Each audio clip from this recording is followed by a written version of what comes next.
The opposite of the melt up. Is the rug pull on the stock market imminent?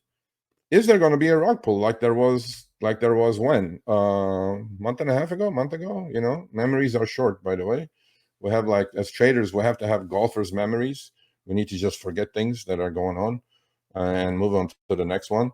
But so there's things that I follow to see where the rest of the traders are, and this is a cumulative score. Okay, so there are things like put call ratios that I follow. There is, like, sentiment, obviously. There is investors letters that they go out to all their subscribers. Are they very bullish? Are they very so? This is a contrary indicator, by the way. So imagine if there's 100 investors, massive investors in a room. 90% are bullish already. What difference does it make if the rest of them go bullish? Nothing is going to change. So that means we're going the other way. So contrary kind of indicators, and that's why Warren Buffett is so successful, because he's sitting on 280 billion in cash, more than the federal government, actually, in T-bills anyway.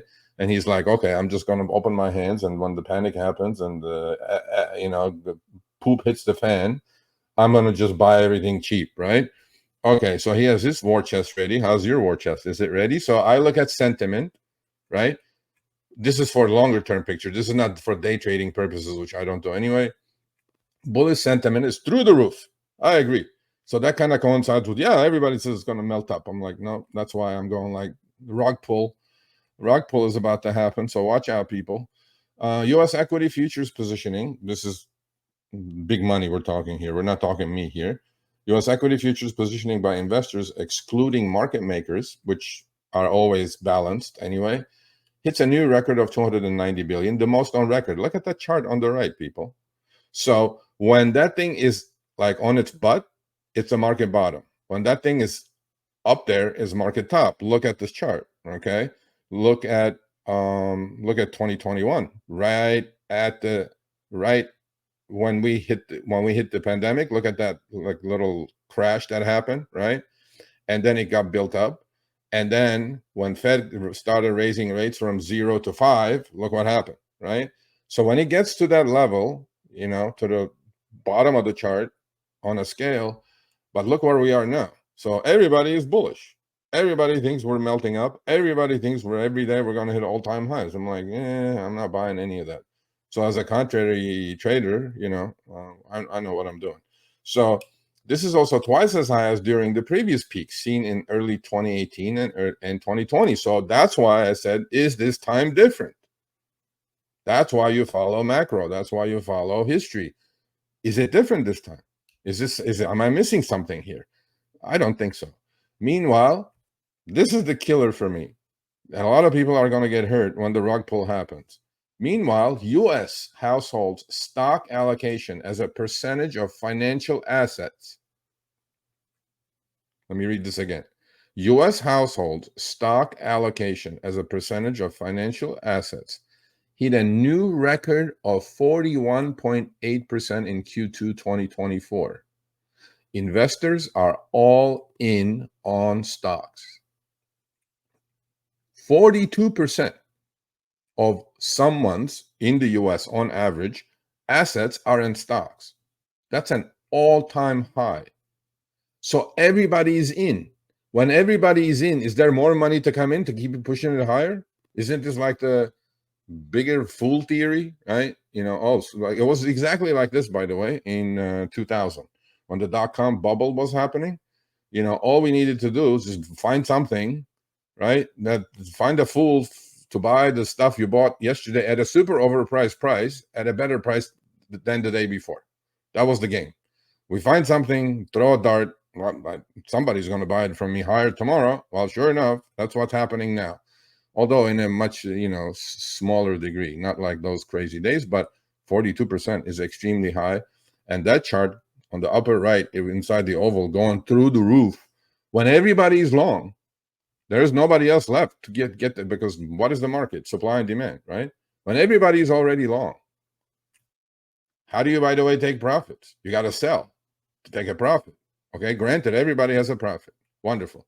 Well, you got to sell. So rug pull coming up, We'll find out, but I'll be on Mondays, Wednesdays, and Fridays to let you guys know. I will answer all the questions. Keep putting the questions, keep putting your comments in there, please. And last but not least, on this topic, this is FINRA. FINRA is an agency that keeps track of margin debt. Margin is something you guys should never use unless you're like a complete professional. Okay. Margin is a wonderful thing when things are going the right direction for you, but margin will wipe your account out immediately. Seriously, it will wipe it out. And that's what happens to a lot of hedge funds because they go margin or leverage themselves up to like 20x. But on your average broker, you can margin 2x.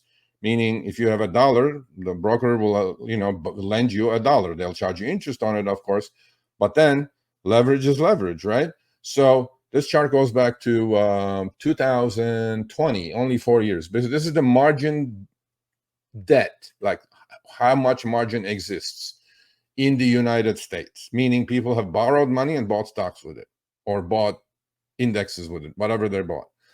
But this is on all borrowed money, right? Okay, so in 2020, the peak happened at right about $850 billion, okay? And then Fed said, okay, no more zero interest policy. We're going to raise rates, and market went down 40%. And look what happened to margin debt, right? So margin debt collapsed. Basically, it went from 800 billion plus to 400 billion. The average is about 300 to 400 billion. Okay, that's normal. But now we're just hit 800 billion again, and we're on our way to that peak there that you guys can see, right?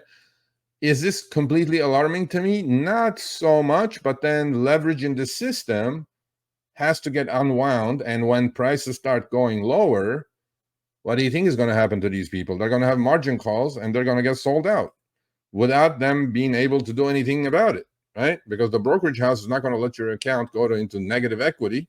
They're going to sell you out, and that adds pressure. Is this completely alarming yet? No, but if it gets close to that other peak there, close to $1 trillion, then I think you guys need to watch that as well. So is the rug pull on the stock market imminent? I don't think it's imminent. I think until the elections, we're okay. But once the elections are done and we have a clear idea of who's in the White House and who has won the House and the Senate, then I think we're going to get a little bit of a swoosh here. So I'm ready for it, and I'm sure you guys will be ready if you're watching me.